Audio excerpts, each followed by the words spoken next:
하셨습니까? 네. 예. 그 인사청문회 검증을 위해서 이 정책 질의랑 신상 질의가 한 대략 어느 정도 배분이면 적당한 것 같습니까?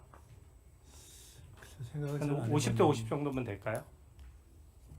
글쎄요. 그건 뭐 예, 뭐 아니 판단이 근데 다른 것 같습니다. 저는 그렇게 생각합니다. 지금 저희가 인사청문위원이 13분 계신데 지금 사실은 지금 여당 의원님들이 더 많고 저희는 위원장님을 빼고 야당 의원은 4명밖에 없거든요. 그래서 사실은 여당 의원님들이 신상 질의를 거의 안 하시잖아요. 그래서 저희가 언론 보도 나거나 또 공개된 자료로 되는 부분에 대해서는 좀 신상 질의를 하는 것에 대해서 좀 이해를 해주십사는 말씀 먼저 드리고요. 네. 그래야 전체적인 균형이 맞는 거죠. 저도 정책 질의 준비했습니다. 근데 전체 우리 인사청문 전체를 보면은 저희 4명이 아무리 신상 질의해도 한 30-40%도 안 되는 거거든요. 그래서 그리고 네. 또 후보자님 말씀을 들었는데 이제 저로 인해서 6억 원을 한 번에 받은 것처럼 오인받는 것이 좀 불편하시다고 하시는데 저는 약간 생각이 다릅니다. 이게 지금 쟁점은 몇 달에 6억을 받았냐 아니면 이번처럼 3년에 걸쳐서 받았느냐 이게 핵심이 아니거든요. 그리고 6억을 한 번에 다 받은 다음에 쌓아두고 썼느냐 아니면 여러 번의 이벤트에 그때 집에 두고 썼던 금액이 총 6억 원이냐 이런 것도 국민 입장에서는 전혀 중요하지 않습니다. 진짜 국민 눈높이와 관심사는 국회의원 세비가 꽤 많은데 출판기념회 할 때마다 1, 2억씩 또 현금으로 받는 게 적당하냐, 또 그 현금이 계좌나 투자자산에 들어가거나 재산 등록에 나타나지 않고 쓰이면은 국민들은 알 수 없는데 그게 관리 감독이 되는 거냐, 또 그 현금은 세금 안 내냐, 또 출판기념회에 참여하는 이해단체와 뭔가 좀 안 좋은 방향으로 유착될 가능성은 없느냐, 또 김영란법은 하위 공무원만 지키고 고위직은 안 지켜도 되느냐, 이런 질문 아니겠어요? 그리고 6억 외에 더 받은 게 없느냐, 돈이 지금도 남아있지 않느냐, 이런 의문이 현금 거래이기 때문에 그 현금 거래의 특성 때문에 저는 남을 수밖에 없다라고 생각합니다. 그렇기 때문에 제가 뭐 그 조작할 이유도 없고 제 글을 잘못 읽은 사람도 없어요. 이미 보도가 많이 났기 때문에 사실은 우리 국민들 수준은 제 글을 깨우쳐 주실 정도 수준이지 그 오독하실 분은 저는 없다라고 생각하고요.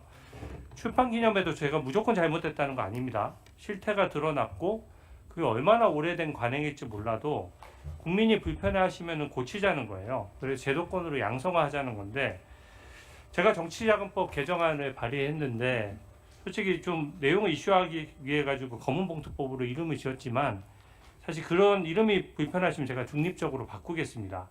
이 경실련도 동의하는 내용인데 정치자금법 위반을 좀 개정해서 출판기념회를 투명하게 하자는 그 내용에 대해서는 후보자 생각은 어떠십니까? 한 번만 마지막 질문.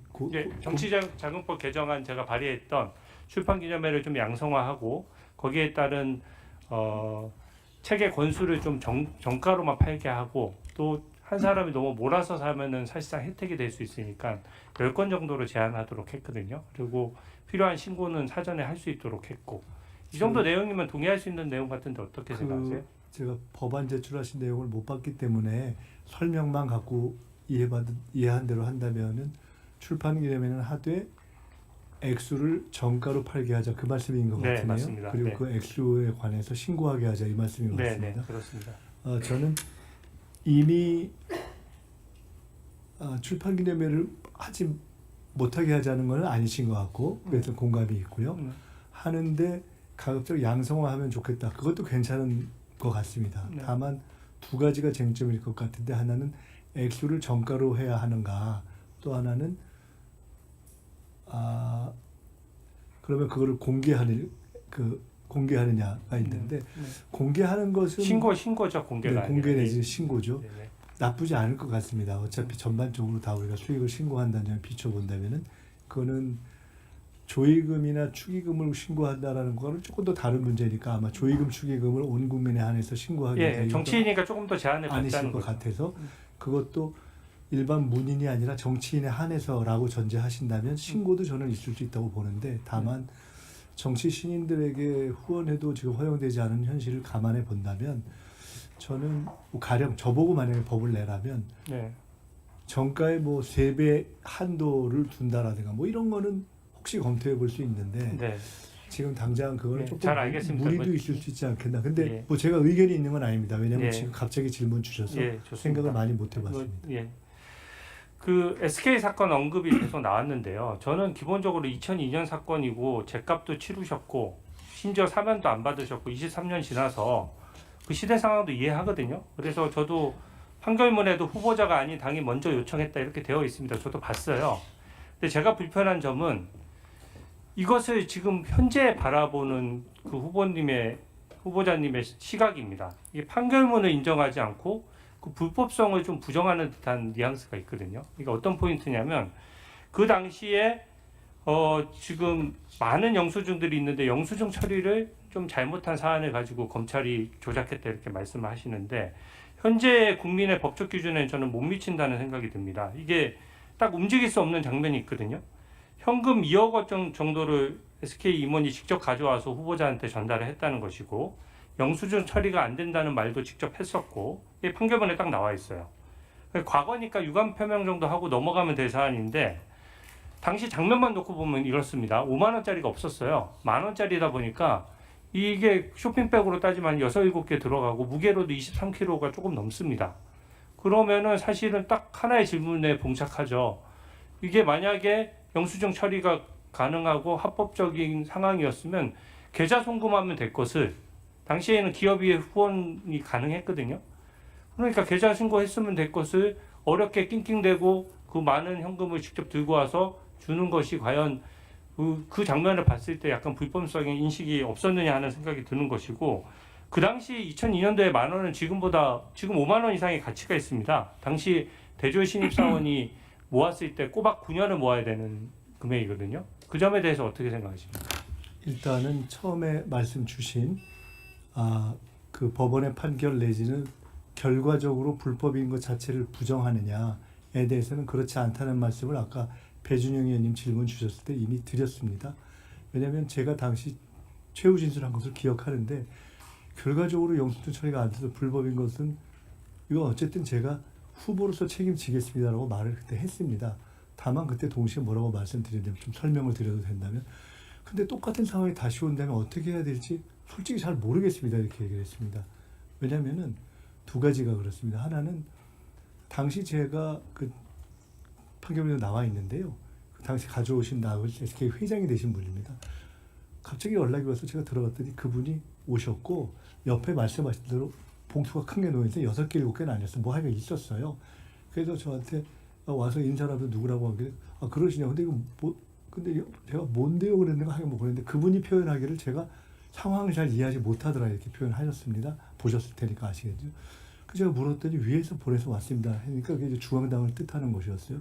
그러냐고. 그래서 제가 물었습니다. 영수증 처리를 어떻게 하냐고 했더니 판결문에 나온 대로 그분이 답을 하셨습니다. 자기들은 올해 이렇게 처리해요. 그래서 제가 다시 물었습니다. 그럼 이게 기술적으로 처리할 수 있는 방법인지 알아서 알아보고 연락드리겠습니다. 그랬어요. 저는 그게 후원의 실무자가 아니어서 그 회사에서 처리 못하면 중앙당에서 처리하거나 뭐 처리하는 방법이 있는 줄 알았어요. 그래서 그런 전제를 하고 선대위에 전달한 겁니다. 선대위에 전달하고 제가 개인적으로 쓴 게 아니라 당시 공당의 서울시장 선거에 쓴 것이고 그 회계도 선관위 처리가 된 겁니다. 그러니까 당연히 저로서는 그 이후에 확인해서 전제적 조건을 달았기 때문에 처리가 된 거라고 생각하고 잊어버린 겁니다. 네, 그래서 그 문제에 대해서 제가 똑같은 상황에 왔을 때 첫째, 이거 확인해가지고 내 앞에서 영수증 처리 끝이 안 되면 가져가세요. 이렇게 해야 되는 것인지 두 번째로는 아니면 나중에 다 선거 끝난 다음에 제가 패장인데 친다면 아마 몇천 장의 영수증이 있었을 텐데 제가 하나하나 다 훑어봤어야 되는 건지 솔직히 잘 모르겠더라고요. 그래서 제가 어떻게 해야 되는지 모르겠습니다라고 이야기를 했었는데 그러나 전체적인 선거법상 영수증이 미발급되면은 문제가 있다라는 것이 법인이 책임지겠습니다라고 이야기한 것이고 추징금도 낸 것이고 서면 복권 안 되는 기간도 다르게 지낸 겁니다. 그냥 그랬다는 것을 말씀드린 것이고 다만 시작 자체에 대한 표적성은 명백한 거고 제가 들었으니까 제가 알 수가 없지 않습니까? 검사가 얘기해 준 거니까. 그리고 네 그렇기 때문에 네, 그래서 근데 제가 그거는 지금 오늘 얘기한 것이 아니라 그때 얘기한 겁니다. 그렇기 때문에 뭐 어떻게 할 수가 없는 것이 어서 그래서 제가 사실은 이번 청문회에 그 당시에 그 대기업의 회장과 담당 검사를 찾아서 불러줬으면 좋겠다고 여러 번 우리 김영관 사한테 요청했던 겁니다. 그리고 그 당시 오셨던 분이 어떤 결혼식장에 오셔서 저한테 말씀하시기를 우연히 만났는데 자기가 기업 활동을 하면서 많은 사람을 만나는데 아무한테도 안 미안한데 김일성이 당신한테만 미안하다고 그러더라고요. 그래서 제가 그것도 사실이니까요. 그리고 그때 당에서 후원회장을 맡아서 그 기업에 요청했던 분이 한 20년 지난 후에 제가 이런 일이 있어서 그 얘기를 했더니 자네는 왜 그 얘기를 나한테 안 하나 그래서 근데 그건 당이 요청했던 거잖아요. 그래서 제가 뭐 당이 도와주려고 한 건데 어떡하겠어요. 제가 이제 그러고 말았던 것이 있습니다. 그래서 제가 그때도 지금도 법원의 판결 자체를 부정하거나 또는 어쨌든 억울하다 하더라도 실정하는 법 자체가 어겨진 것에 대해서 이건 무의미하다라고 이렇게 하지는 않는다라는 것에 대해서는 양해해 주시고 또 그런 부분에 대해서 정황도 좀 양해해 주셨으면 좋겠다 말씀드립니다. 몇 차례 설명해 하셨던 것 같고 그렇다 하더라도 아마 경험이 그때 좀 적어서 그랬는지 모르겠지만 어쨌든 후보자께서 그때 보시고 선거관 담당한테 이렇게 넘겨주셨으면 그건 책임이 있는 거고 또 그것 책임 때문에 처벌받은 걸로 그렇게 네 그렇습니다. 다만 하겠습니다. 유사한 영수증 미달급 사건의 다른 정치인 그 이후에 구 여권에 속하는 두 분은 무죄가 됐던 경우가 있어서 그러니까 그것에 대해서도 형평성에 좀 안 맞지 않느냐 이제 그것을 제가 시비하지는 않겠습니다. 네, 그렇게 생각하실 수도 있겠다고 보여집니다. 저는 뭐 비교는 안 해봤습니다만 같은 경우인지 어쨌든 후보자 입장에서는 당시 조금 억울했던 마음이 들었던 것 같고 그렇지만 책임지는 건 책임을 확실하게 짓고 판결은 법원 판결 존중하겠다 이런 입장이시죠.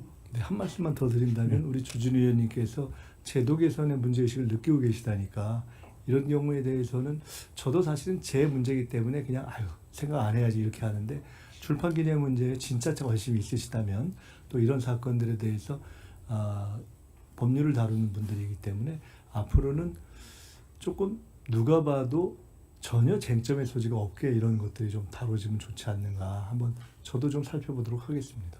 예. 법률을 개선해서 그런 조금 미흡한 피해가 없도록 하는 것이 뭐를 피해라고 표현하는 것에 대해서도 제가 좀 송구스럽습니다. 제가 어긴 대목이 있기 때문에. 저도 관심 갖고 같이 네. 검토를 해보도록 하겠습니다. 자, 주진 의원님 수고하셨고요. 다음은